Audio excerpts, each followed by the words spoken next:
Honourable Speaker, sir, I want to ask Dr. Godfrey Kaingob,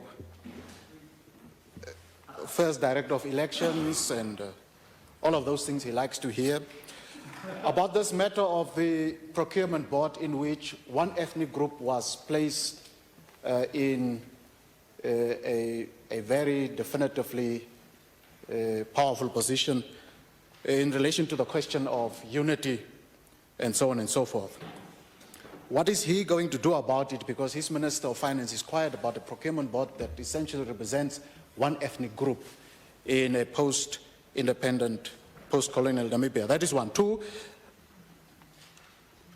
Dr. Kaingob, my conversations with the fishermen just yesterday indicated that they formed an association, which association, together with other fishermen from Ludrats, in other words, a combination of Wolfish Bay and Ludrats fishermen, formed an association, met requirements to apply for fishing quotas, indeed applied for fishing quotas, got the acknowledgement that their applications were received, were told that the applications were processed, were promised, if their version is correct, by the Honorable Albert Kawana from Zambezi, that they would be considered for fishing rights. Now, one of the things that they have explicitly told me is that they want these fishing quotas to help maintain the 5,000 of them. While it is a business venture, it is also really a social intervention from the colleagues who say, look, we know this business, we know this industry. If we are given quotas, we are able to rebuild our lives, get our lives back into order. Some of the colleagues have really become old and have gone back to the north and so on. My question, in fact, plea to you is to kindly look into this matter so that perhaps as a more solid solution to the fishermen, that association, in fact, be given the fishing quotas, the fishing rights, and that they then get their lives going. I'm sure you will be able to do this because at times, even to our surprise, Honorable Dr. Kaingob, through you, Honorable Speaker, the President actually listens to LPM. Thirdly, Comrade President,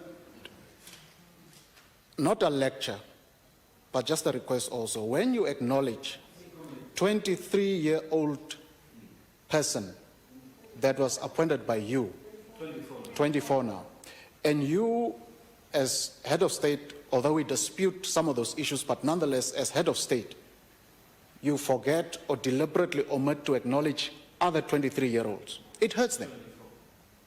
There are two ladies, Ina and Utara, that are also young Namibians. They were in the same class, these young people, and it hurts them because they are young people. Yeah, yeah, very good. Yeah. They feel hurt, and sometimes small conflict starts with these young people. So please, I would like you, Your Excellency, to acknowledge these young ones also. The last one is the budget that was presented clearly is a crisis budget. It recognizes the indebtedness of the state and that we have to do something about it. Comrade President, and comrade in the broader sense, not in the SWAPO sense. Your minister, your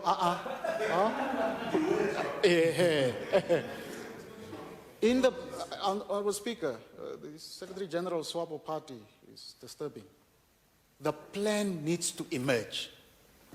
How is the debt going to be repaid? In what time frame? Secondly, the structural problems of the economy are not addressed. I was with the Honourable Schledwein today to say, look, get agriculture going, because there you can gain low-paying, low-skilled jobs, but you are gaining immediately. That's an area that must be looked at. And so therefore, unfortunately, the way the budgeting system works is that other political parties are unable to really come in. It comes here, it's sometimes too late. But the whole budget, actually, if I were you, I would say redo it, cut some of the things a little bit more, and a very radical one, which I know would be difficult for you to consider, is given the budget line that has been given over the past 6-7 years to employment creation and trade and industry, I would have said collapse those two ministries, take the little money and invest it in agriculture. It will really be meaningful to start to get people back to lives by restocking cattle, goat and sheep numbers already. you start to stop this process of handing out food parcels. Then, Comrade President, I also said to the Prime Minister, I now repeat it to you, please, revenue collection of government has for the past 7-8 years almost been at 100%, sometimes 97%, sometimes 98.6%, not bad. While your revenue collection capacity is okay like that, please don't go and create a revenue agency that has the potential to be a parastatal with additional opportunity costs there too. For this budget, you have planned for transitional arrangements an amount of 210 million. Our view is take that amount, as you have been doing when the Negerdal Dam problem was huge. Monies would be taken from other ministries combined and the dam was completed. I'm just proposing the same thing. Take that money, hold on to NAMRA and get it to a productive sector really that would do something meaningful for the people. And consider, I know you are an advocate of basic income grant, consider a refined and reformed basic income grant. It, in our estimation, would cost for 2 years, even if we go by a trial.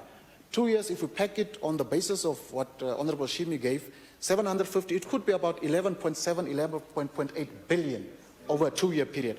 That would really be able to be something significant to generate demand in the total economy, save jobs in the retail sector, and enhance people's livelihoods. Maybe it will not meet all the objectives, but it will begin to cut on food aid that you'll have to give.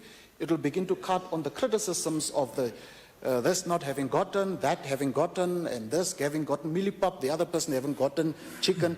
It reduces. Let's get to cash transfers, because despite our philosophical differences in terms of the actual value that was given, one of the things that Shimi has indicated, I'm not going to be praising you a lot, but today you deserve one, is that at least with the collaboration of the private sector at no cost to government, if his version is correct, at no cost to government, cash transfers were able to be done in a very short time.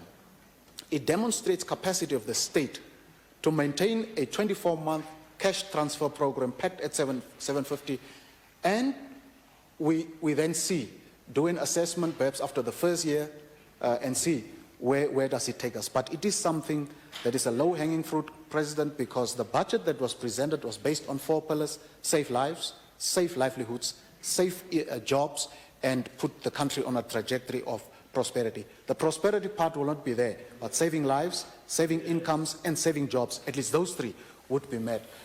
Comrade President, at times you get irritated by me. When I rub you off badly, don't worry. An old man must sometimes be teased by young people. It's good. It gives us good exercises to tease an old man. No. I'm being strategic here. Stay out of this. I'm not giving an apology. I'm saying at moments when you get irritated by me, remember that while I have fundamental disagreements with you, I don't hate you. I actually pray for you, for good health, for wisdom, and so on. But I have fundamental disagreements with you. And I must say, the way you conducted at the latest stage, the State of the Nation, was very good. You do well, Your Excellency. No lecture. You do well when you are calm and when you listen. But when you are angry, you chase. It cuts both ways. It cuts both ways. I concede that. It cuts both ways. On that note, Your Excellency. Thank you. You have also not answered the Damaranama Festival issue. Please respond to that. Thank you. Thank you very much. Thank you. I now honestly want to conclude with the last colleague to pose a